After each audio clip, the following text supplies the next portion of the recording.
unsolved arson murder in Howard County. The couple married almost 40 years, raised 3 children here, played with grandchildren here, and died here in the bedroom. Watch carefully now. Anything you remember can help.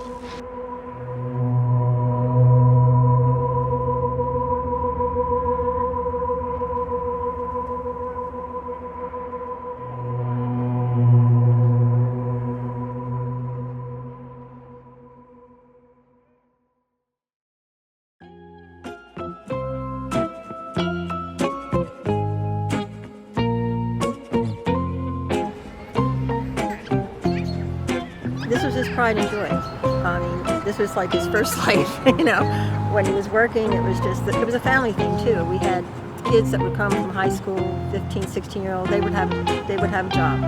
My father probably raised 50% of the Howard County children.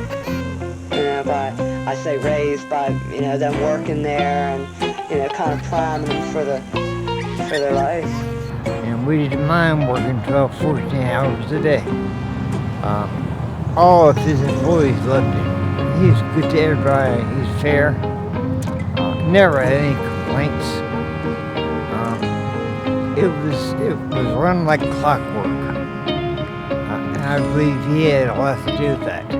Every little flower had to be in place. I mean, he was just so meticulous and so on board as to making sure that he could stand there and say, I gave 500% to this place. And he did. He did. He did.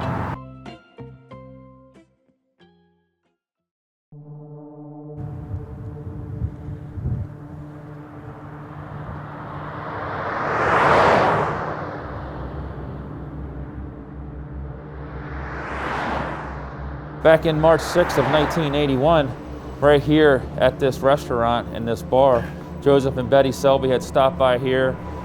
They came by here to have a drink, a little happy hour after a hard weeks of work, and met some friends.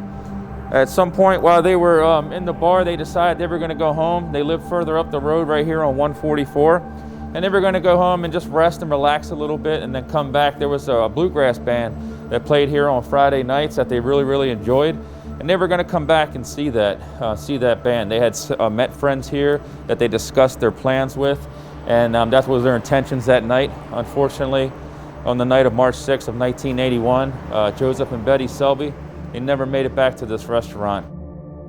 I went up to the house, which was just about gone, and the fire marshal came out, and I asked a stupid question. I said, was anybody inside? He said, 2 elderly people. I was just about collapsed. Got weak on my knees. They came home, they were sleeping in their beds. Somebody went inside of their house and set the house on fire. I was not even 6 years old when this happened, and I was supposed to be there that night when the tragedy happened, and I still remember a lot of things. I mean, there's things in your mind that you'll never erase, like smells of fire, and I'll never forget that. Joe and I just held on to each other and broke down. Why? I don't see any reason why any of this should have happened.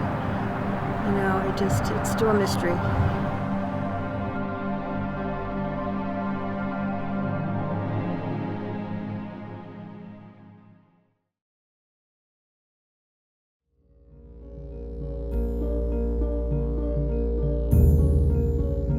Boulder restaurant was known as Otis's Hideaway. And back in November of 1976, the Howard County Police Department got a phone call about a fight that had broken out right here in this parking lot where an individual was stabbed. And we do know that one of those individuals that was involved in that fight is a family member of Joseph and Betty Selby. They weren't after me, they weren't after you. They were after that other J. Selby. We're pretty much convinced. The information that we had received from 2 independent witnesses was that because of the fight in 1976 at Otis's Hideaway, there was an individual looking for Johnny Selby Jr., which ended up being the nephew of Joseph and Betty Selby. The mailbox says J. Selby. Right. 1 mile down the road, another box says J. Selby. Different one, different family. It's one of our theories that he's the wrong J. Selby. As you can see, the top of the mailbox says J.N. Selby Jr.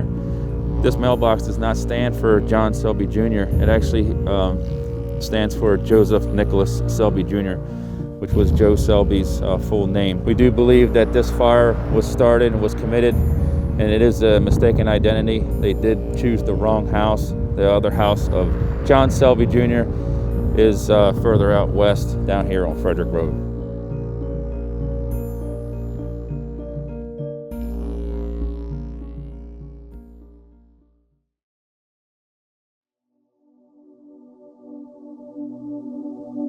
Cases like this stick with you. I remember being a young man growing up, hearing about the case myself. You know, having a relationship with the family and seeing that 40 years later that it still affects Joe and Betty Selby's sons. It still affects their grandson. It still affects them to this day. You're talking about two people that were hard workers. They didn't have any enemies. Joe and Betty worked hard at the Enchanted Forest, a pillar in the community here in Ellicott City. Somebody knew something. Everybody knew something. They weren't going to say, they weren't going to speak up. I think we always did feel that there were people out there, but they were afraid to come forward for their own lives. Somebody needs to come forward and have the courage to finally, after all these years, give some closure to this family. Have the courage to come forward and tell this family what happened to their parents, and the parents that didn't get a chance to see their children become successful, and that didn't get a chance to see their grandchildren grow to become successful in themselves. That's the hardest part. We never forget, and we never will. We'll continue working the case until we come to a conclusion.